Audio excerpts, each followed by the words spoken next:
Today, we live in a world that constantly asks us to go faster and do more. But for those of us who build things, who design, write, illustrate, lead, it's not just about output, it's about alignment. And today's guest is someone who spent a lifetime helping people realign with their creative truth. Dave Zaboski is a former Disney animator whose work includes The Lion King, Beauty and the Beast, Hercules, Fantasia 2000, Stuart Little, and more. But his journey goes far beyond the studio. He's painted for the Dalai Lama, led creative exhibitions across the Andes Mountains, co-founded a Silicon Valley startup designed to help artists thrive, and developed a deeply human system rooted in what he calls the universal laws of creativity, a framework designed to bring us back to what makes us feel alive. Today, with our host Heather Crank, Dave will explore what it means to create with presence, how to reclaim your narrative when it's being shaped by pressure or productivity, and why, no matter where you are in your career or your journey, it is not too late to return to the imagination with purpose and joy.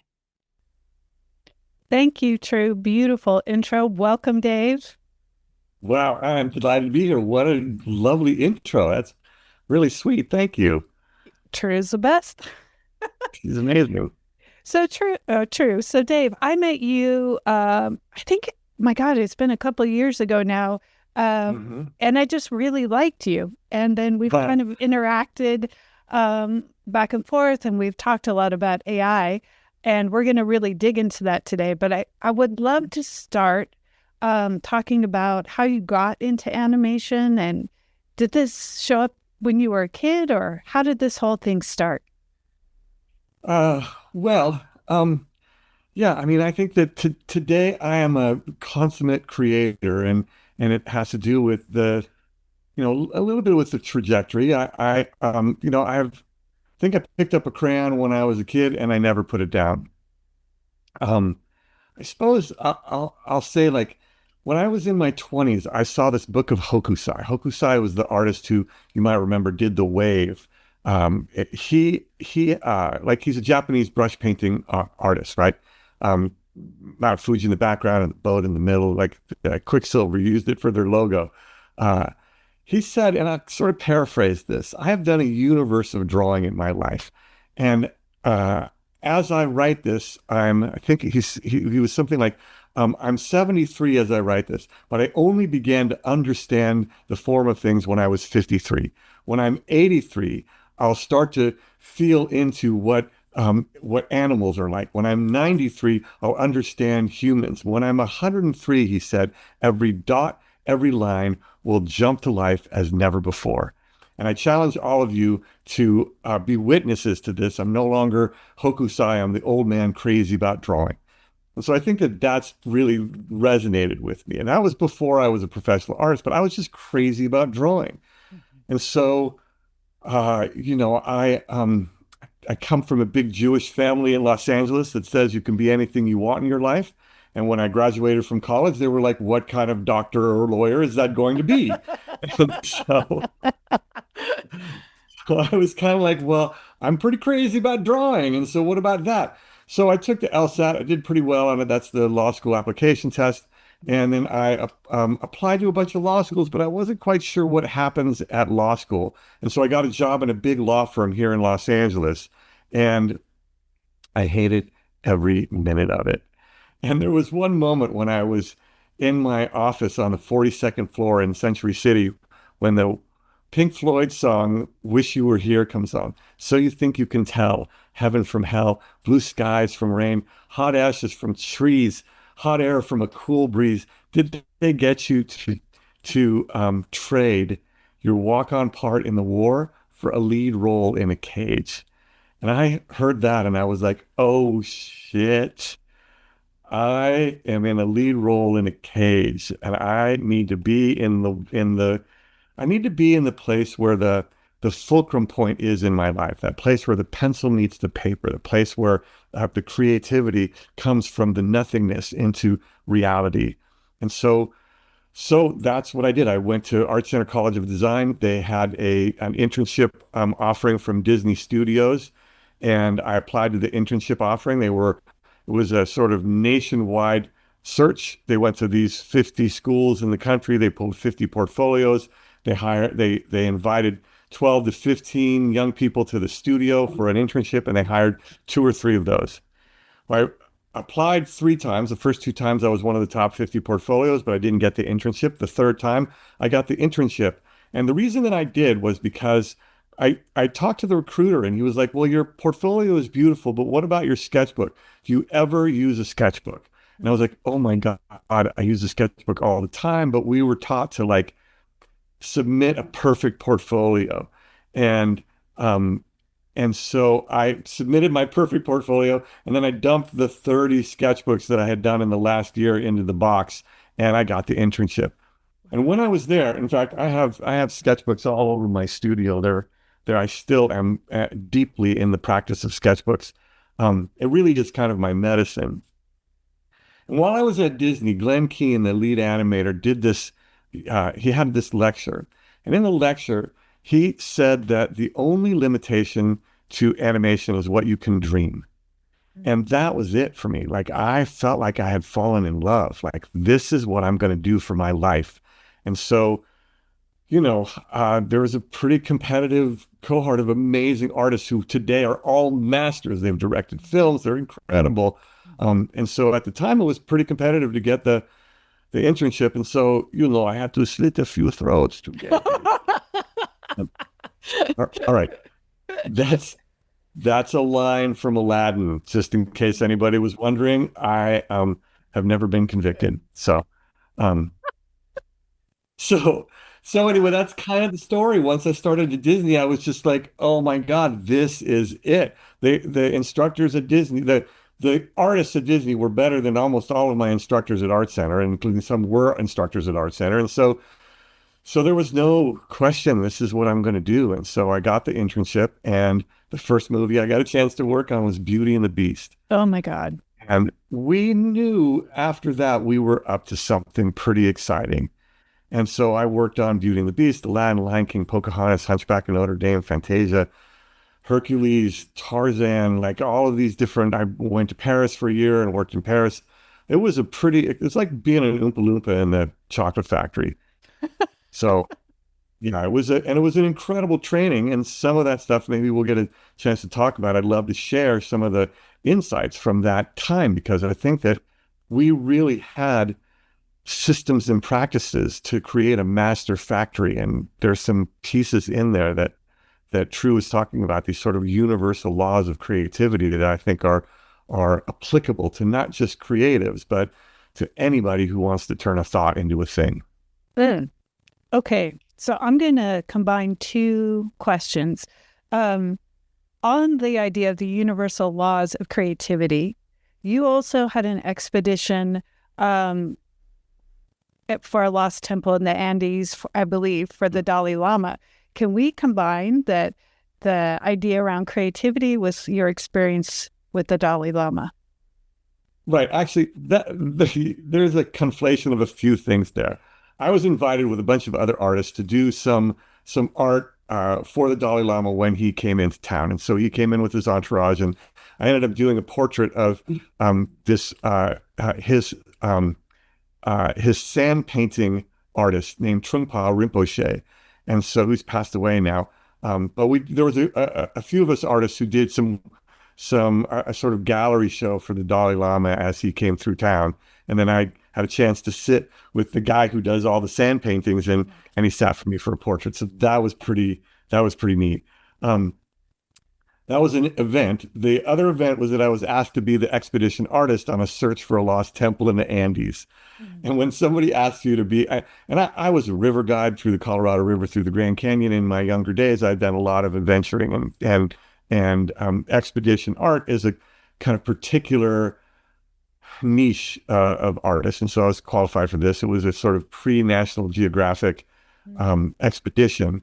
And the story goes is that in the Andes, the Apu, or the mountains, are the gods. And the gods have temples built to them. The second highest mountain in this range is called Salcante, And the temple that's built to it is the famous one that everybody knows. It's Machu Picchu. Now, the highest mountain is called Alzangate, and there's never been a temple found associated with that mountain. And the sort of pre-Columbian rumors were that it would be located in a place that had three monumental sculptures, basically, one of a snake, one of a condor, and one of a jaguar. And so in a previous expedition, one of our team members found in about 15 feet of water in a lake at 16,500 feet, I'm throwing a bunch of numbers, a 285 foot long zigzag snake in 15 feet of water made of stone. Wow. And so we were kind of like, holy cow, this could be where we might find the holy site. And so we put together a team of 19 people, scientists and photographers and drone operators. And this is in 2014, where the drones were actually gliders that we would send up because we were at 16,000 feet and there wasn't enough air pressure for propellered crafts to be able to fly that high. And so, which became a problem later on when one of our divers had an accident and he perished. And so we had a pretty intense time. One of the divers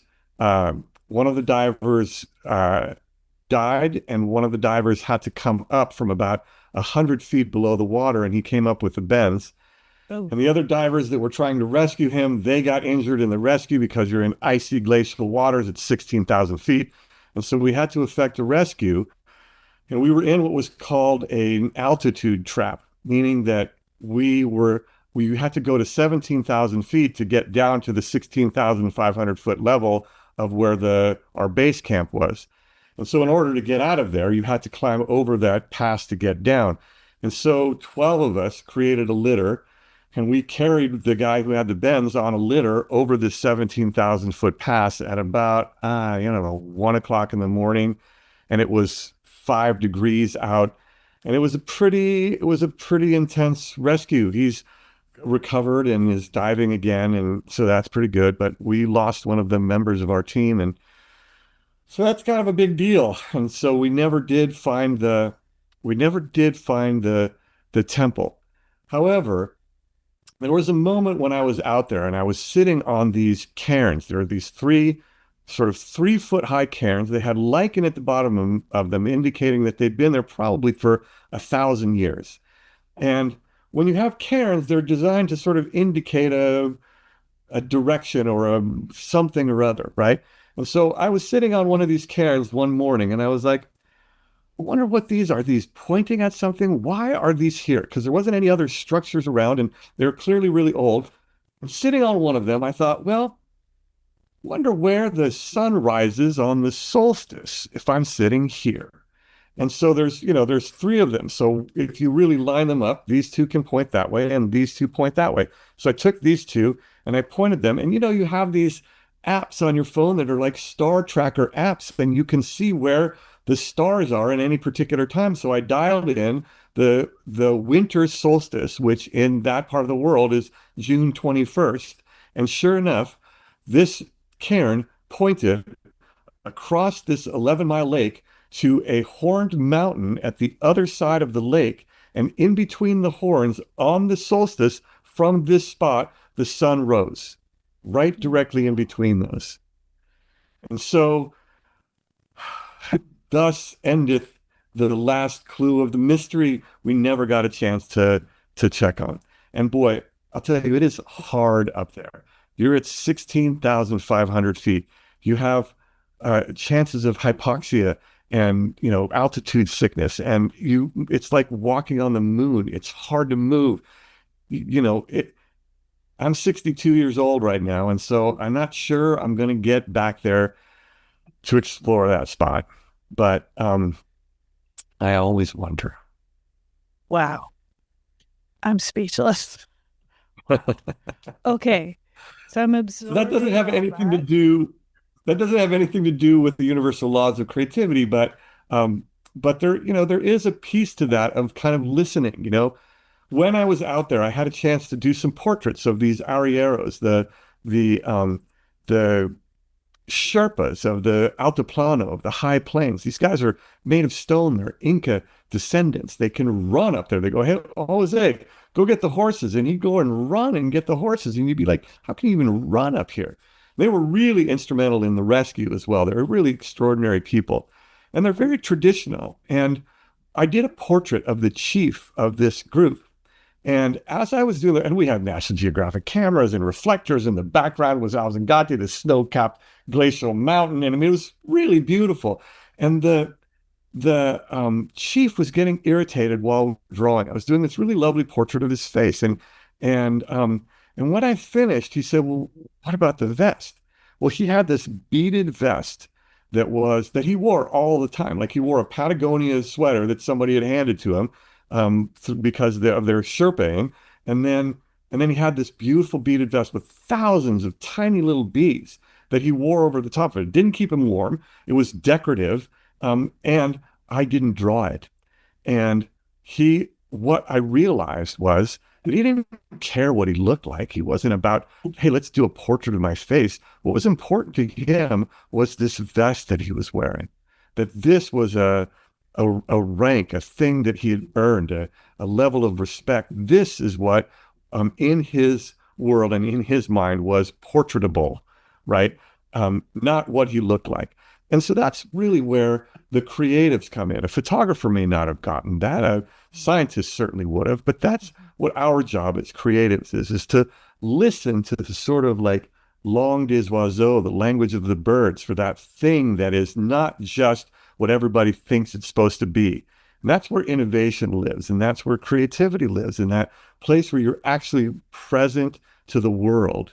And so when he got up, he was like, look at my vest. And I was like, oh my God, all right, hold that pose for a second. And then, I was an animator. So I just did this really quick pose of him like that and sort of scuffled that one up. And he was much more satisfied with that one.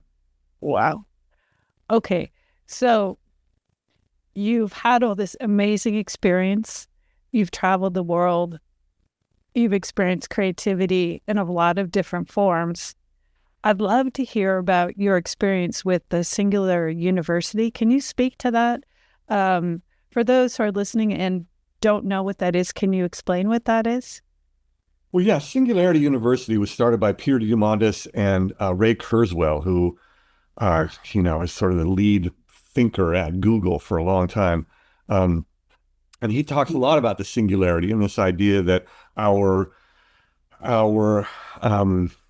track of technology and brain power is going to cross in a place where our capacity to calculate things using artificial means is going to be the same capacity that the brain is. And the brain has trillions of cells in a 10 to the billionth kind of capacity for calculation. And it's the idea that we'll be able to find this moment of singularity where our contrived contraptions have a kind of consciousness to them, right? Mm-hmm. They have enough data processing power that they will become ostensibly living beings, right? Or at least conscious beings. Mm-hmm. And so Singularity University was a place that technology and science and humans came together to talk about, like, how do we use these tools to enhance our capacity to support and help each other. And that was really a lovely, lovely idea.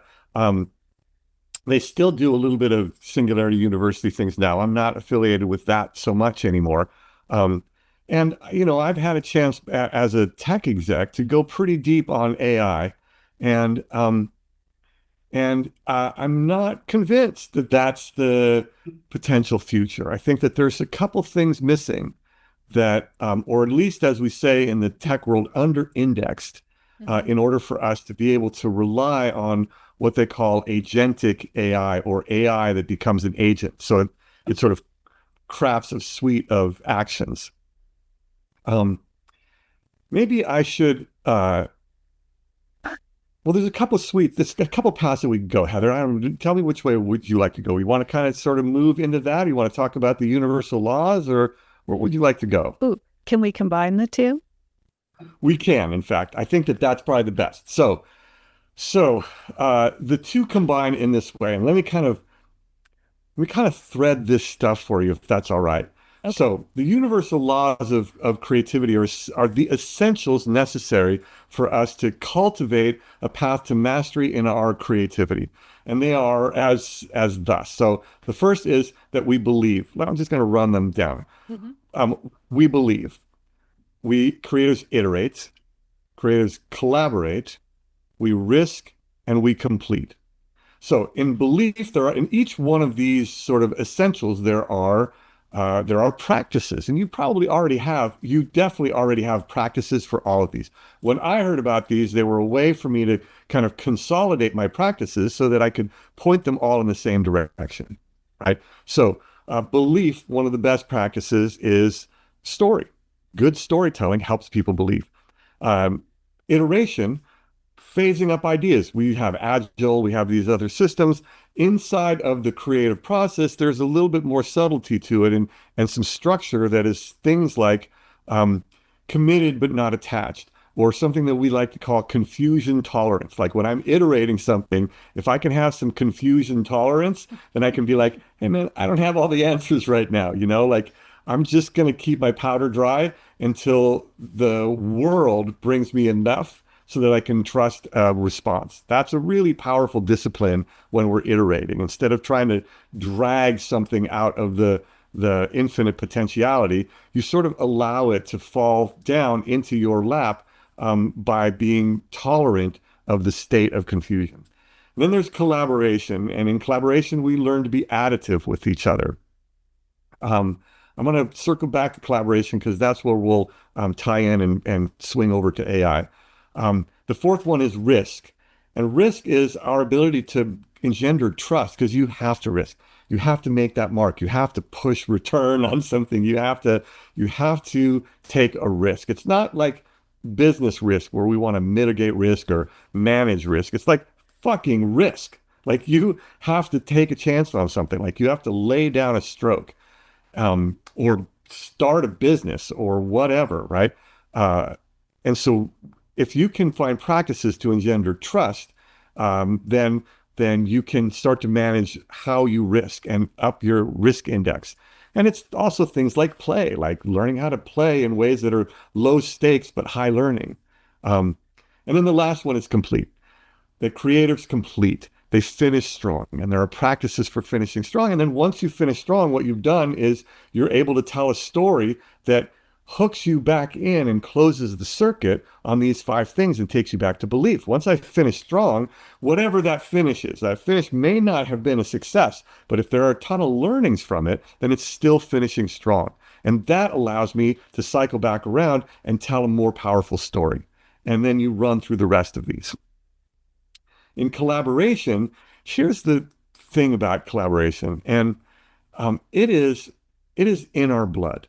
Like we are collaborative entities. The Homo sapiens, there's a really good chance, if you read Yuval Harari and other historians, that one of our greatest survival gifts was our ability to collaborate, to be able to join forces together. The Neanderthals and the other Homo species might have had bigger brains and larger bodies and stronger, but they weren't able to collaborate the way Homo sapiens were.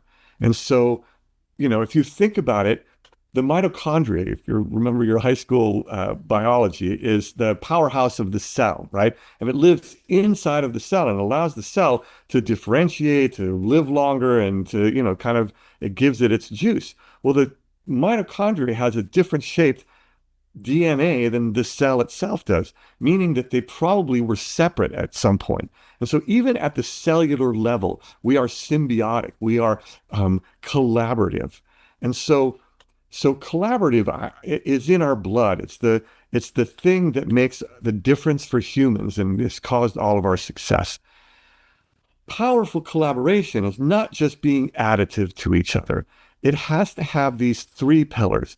And this comes from a philosopher called Forrest Landry, who is really just brilliant and has these triads that I feel have really healed my ability to collaborate, and my failures in collaboration, as I am not with the tech company that I co-founded 5 years ago. So he talks about these three pillars that you have to have: power, transaction, and care. And so if we sort of neutralize these and you think about, well, what's power?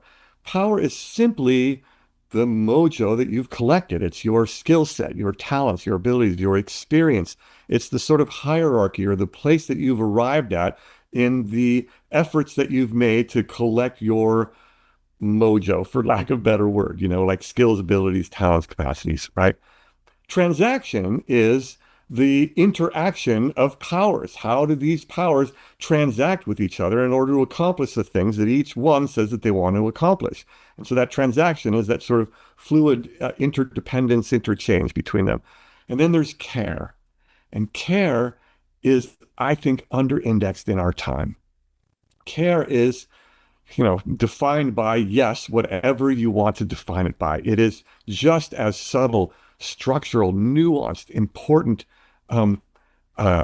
magnificent as power and transaction is. And it is part of a triad that holds up collaboration.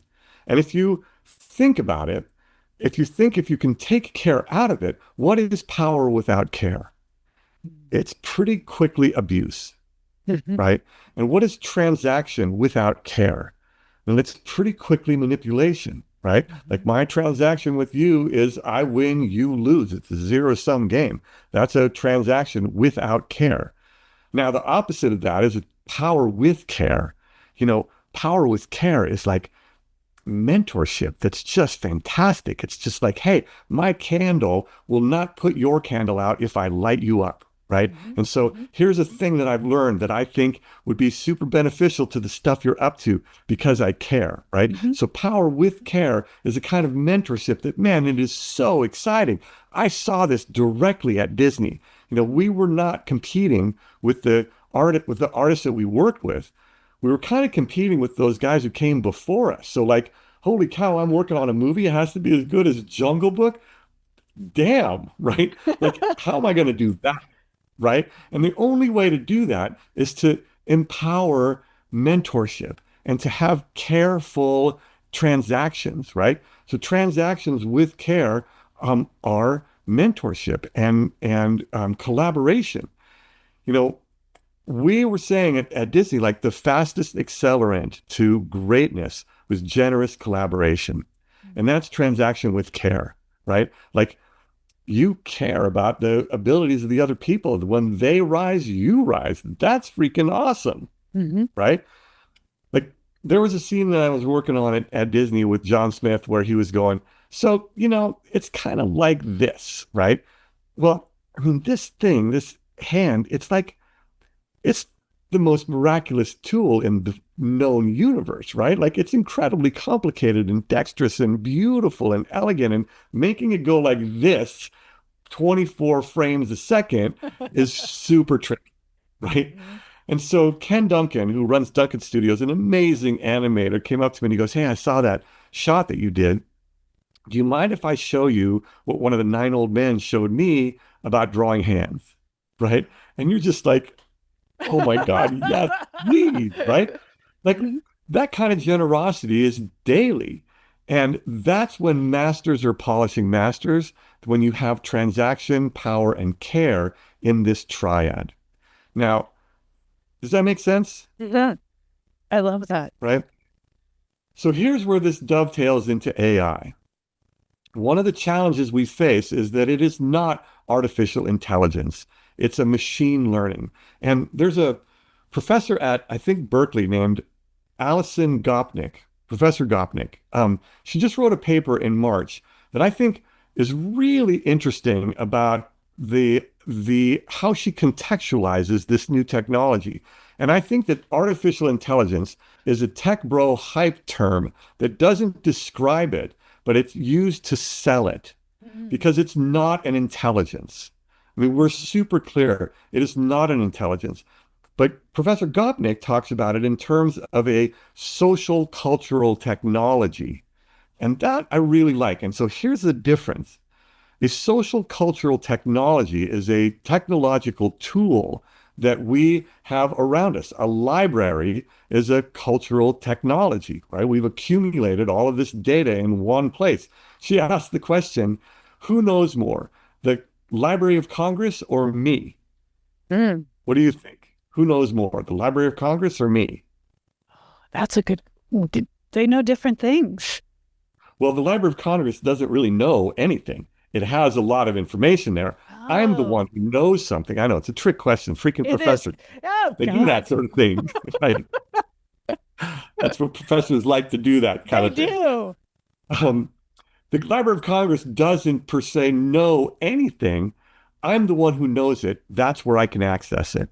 And I think that this is the same thing, right? This machine learning tool. And so so let me thread a couple of other things together for you. Okay. There have been kind of three phases to this advanced machine learning thing that's happening in our technology. And we are in a super exciting time. And I got to tell you, I am absolutely conflicted by it. These three phases are, the first was kind of reinforcement learning, right? So you teach this thing, and this goes back to the 70s and 80s. Once you had a calculatable thing, you would reinforce its learning, and then it would get better by reinforced learning, meaning iterations allowed for it to learn more perturbations, and then it could make choices based on that. And that's why it's so good at chess and Go, because those things have limited rules that allow for it to play more games than any grandmaster could have ever played in their life. And then it learns from that, and then it can apply those learnings because everything that it's seen before, right?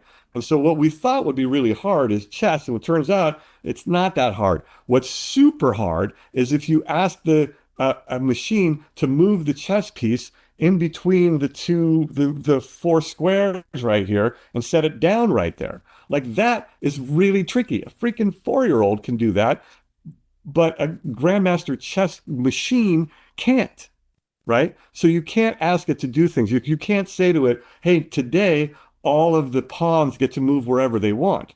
If you're playing a game with a 10-year-old who knew chess and you told them that, they would beat the machine every time, because suddenly they have this innovative capacity that is so far beyond the machine's ability to learn through reinforcement that it's just off the charts, right? So that was the first phase, is reinforcement learning. The second phase is that we digitized everything. And this happened around 2000 or so, is that we took all of the data that we had that was written and scribbled on things, and we digitized it. So now it's indexable. And so once it's indexable, then you have it at your fingertips, the totality of Western civilization's digitized information. Now, there's some biases in that. So like, if you're above the equator and you have mostly light skin, it's going to super work for you, right?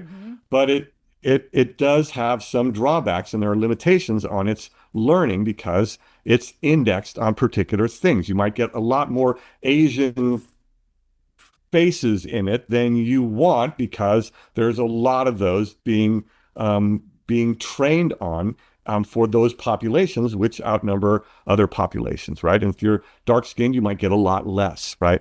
And so you have to understand its limitations. But that was the second phase. Everything got digitized. Now, the third phase is what we're in right now, which is what they're calling agentic AI. This idea that instead of asking it to go do one task and find one indexed piece of information, you're saying, can you take whatever you find there, pair it with this one, and this one, and do a suite of tasks for me such that I don't have to do that. These are called automations now, right? And so you can have it do multiple tasks in a row to automate those things that it's pulling off the internet that have been digitized, right? And so that's pretty exciting that we can kind of use it to automate the things that are going on. And this is where this hooks back into power, transaction, and care. It's that the computer doesn't care. This machine learning thing is not an intelligence. It has been made to look that way by OpenAI and these guys, so that when you prompt something, it says, oh my God, Heather, that's such a great question. And have you done something with your hair today? And that must be a new lipstick because you look so shiny, right? Yes. Uh-huh.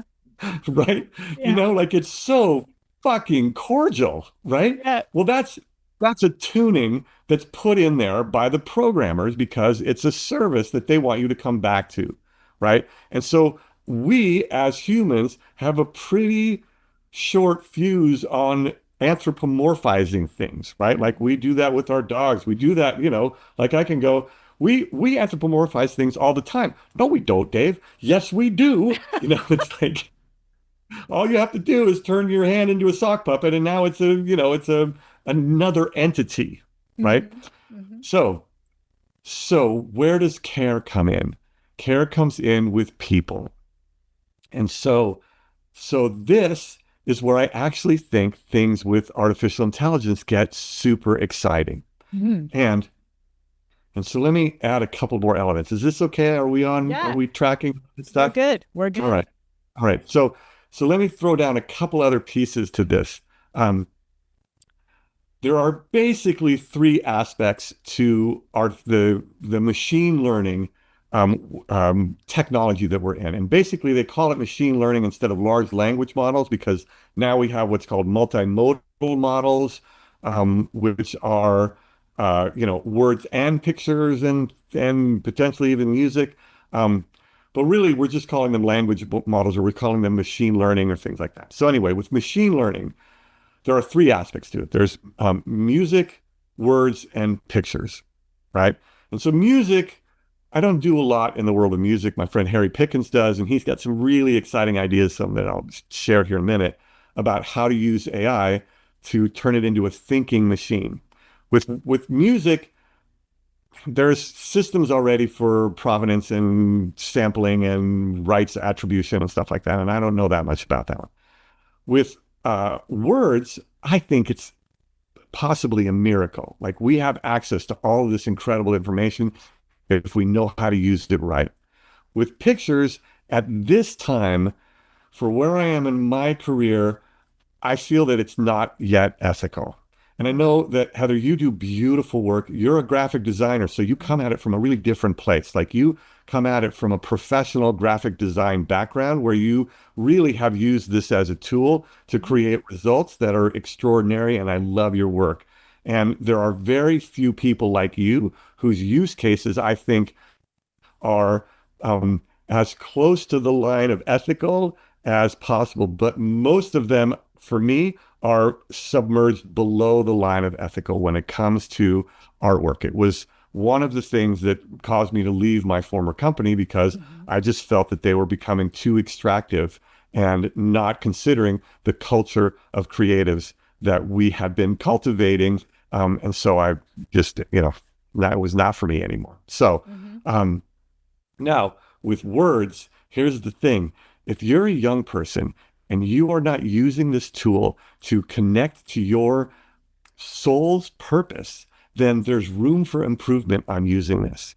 And so this is what Harry Pickens talks about, is creating a thinking partner out of it. Now, typically we use AI as a glorified Google. Can you answer me these questions? And the way I like to think about it, and this is what excites me about it, is imagine that there's this line. And this line is, above the line is wisdom, and below the line is knowledge and information. And in our time, we've over-indexed on knowledge and information, and we've under-indexed on wisdom. We can agree to that, right? Like we are missing some wisdom out there. But this tool can actually connect us to our own wisdom. And it's a thing where we can, what Harry Pickens calls making a thinking partner out of this tool. And that is figuring out, if you're looking for wisdom, then you figure out how to get it to ask you questions. If you're looking for knowledge, then you ask it questions. It's as simple as that. If I want to know more about like what interests me, how can I live my life more beautifully, where, you know, how can I connect more deeply to the things that interest me? Here's what interests me. Can you ask me some questions to clarify a trajectory for me, or to clarify those things that interest me? Can you turn the computer into Socrates?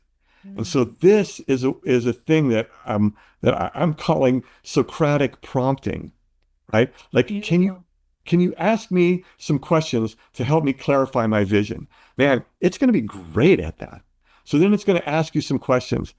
But here's the thing that I think is the thing that I think takes it to the next level that makes me really excited about it is now that you have it ask you some questions and you answer some questions, and you can even ask it, hey, ask me a question I haven't asked before.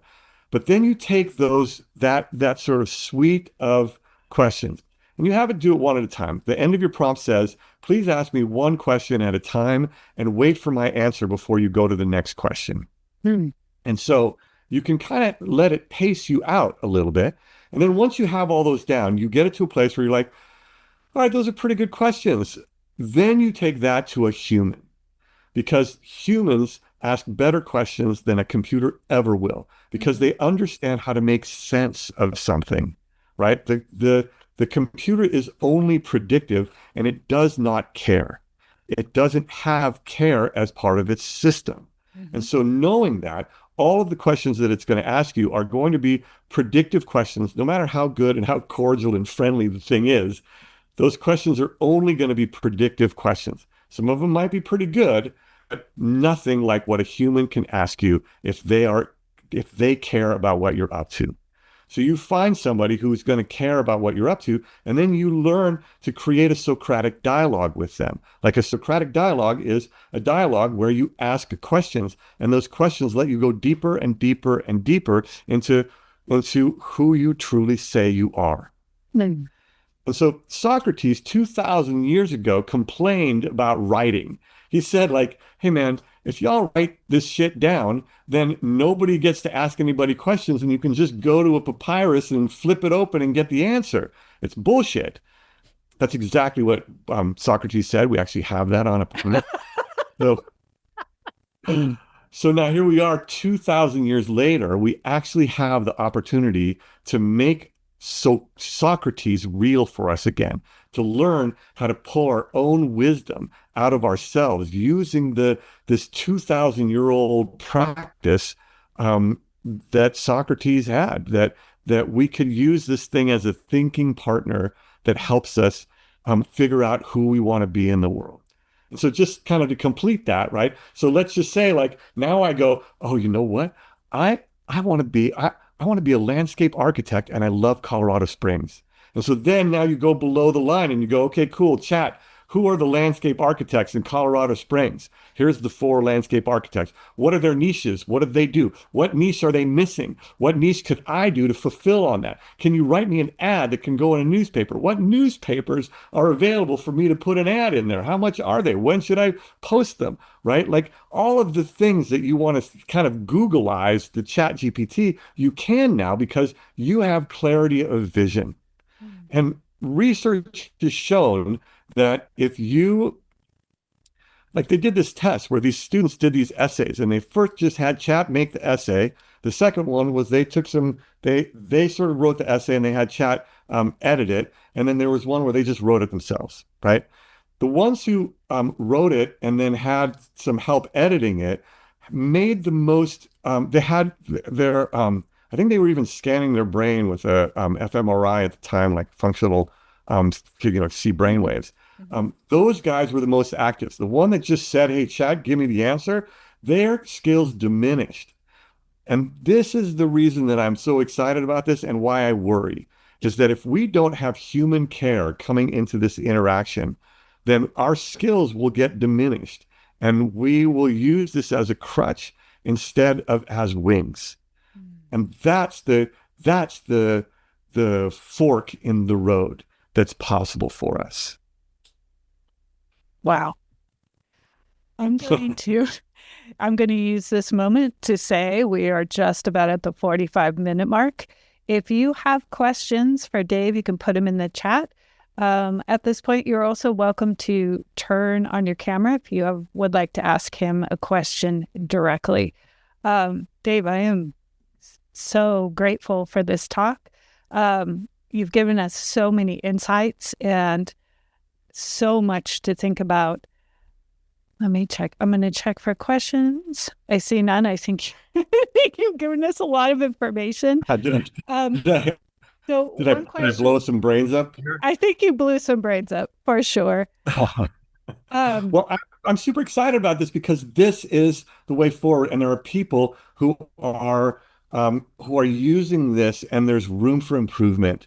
And I think this is the room for improvement. And people are scared of chat or worried about it, or they think it's dangerous. And there are some truths to all of that. But we're the ones who tell the story. When we use it correctly to fulfill our soul's purpose, oh my God, you think that there's going to be people following you on that? There's all these people who are getting laid off right now. yeah. You can use this tool back at it. You got laid off because of AI. All right. F AI. AI helped me find my soul's purpose so I can get back on the horse, right? The very tool can cut both ways.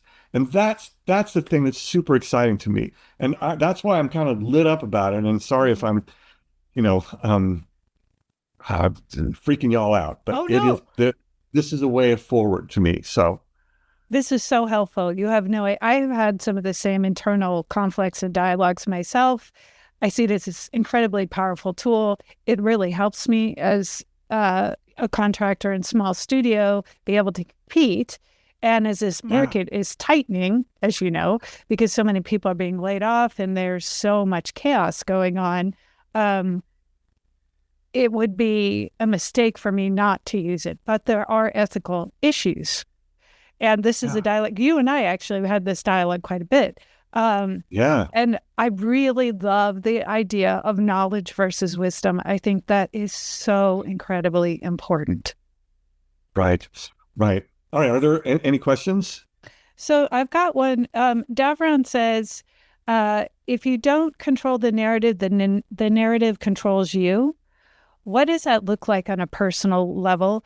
And how have you taken back authorship of your own story? Right. Well,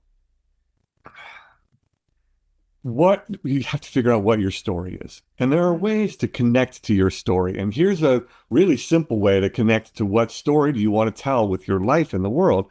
I've done a bunch of work in marketing, and marketing always talks about mission, vision, values, and then it becomes somebody else's story.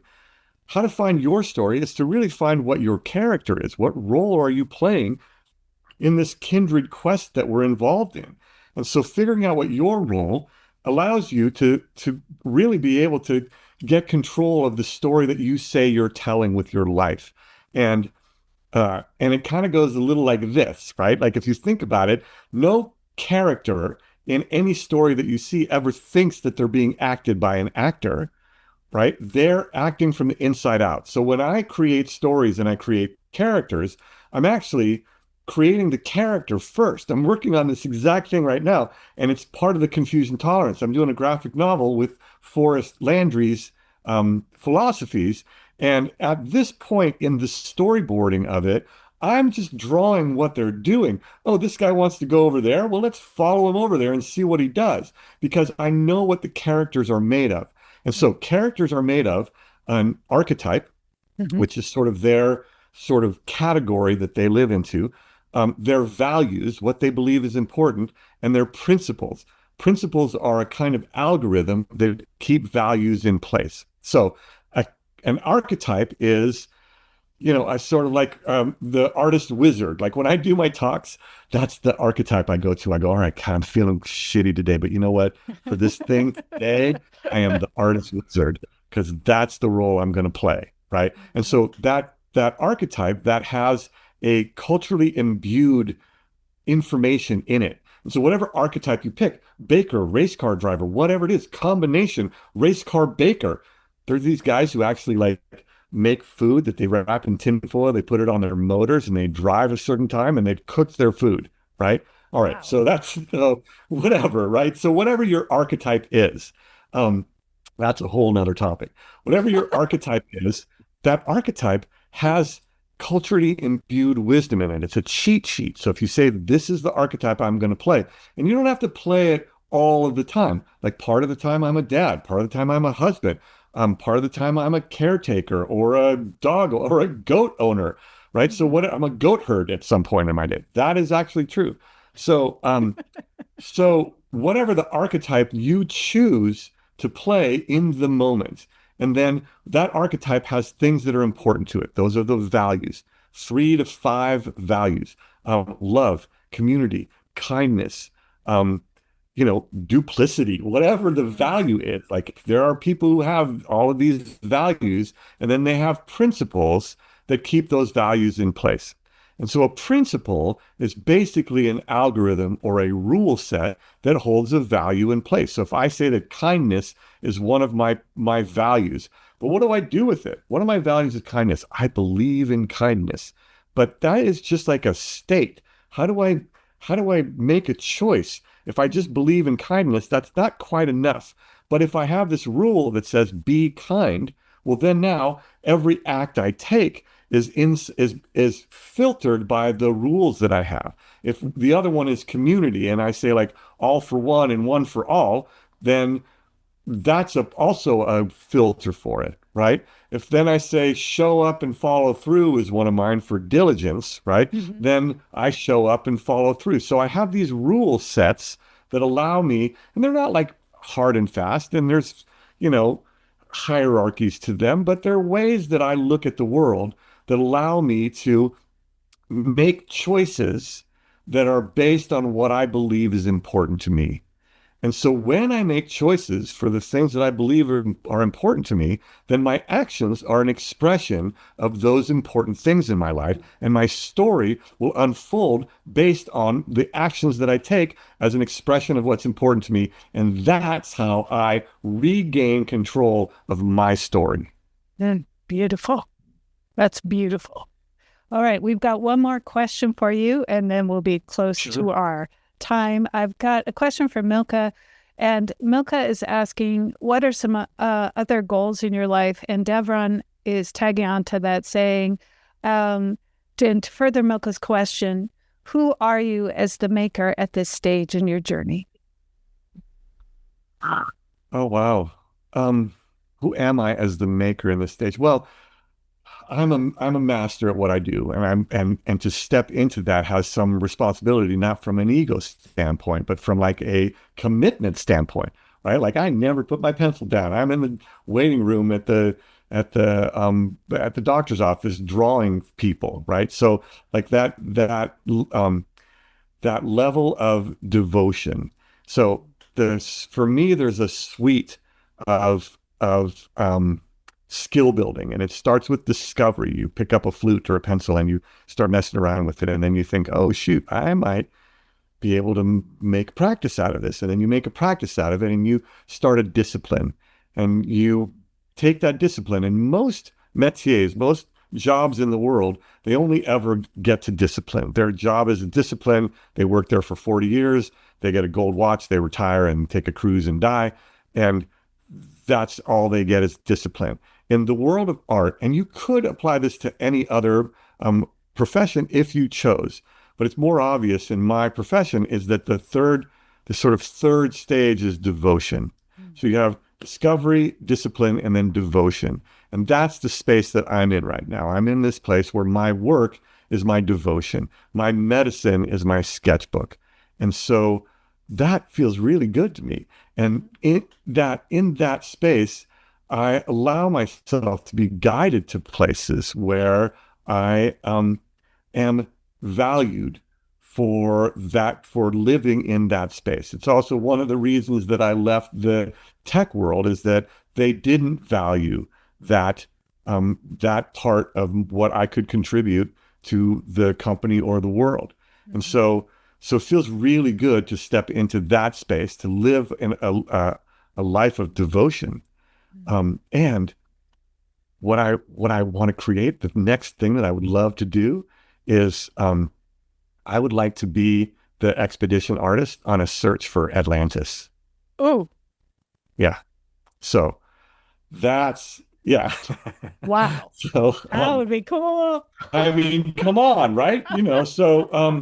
So yeah, that's the that's the kind of dream there. So I don't know, it's just out there, but whoever's looking for it better be an artist of devotion. So, I hope that answers the question. Yes, that's beautiful. That's beautiful. And we are just about at time right now. So I'll open up one last time to see if anyone else has any other questions. Okay, I think we're good. Dave, oh my gosh, it's so good to catch up.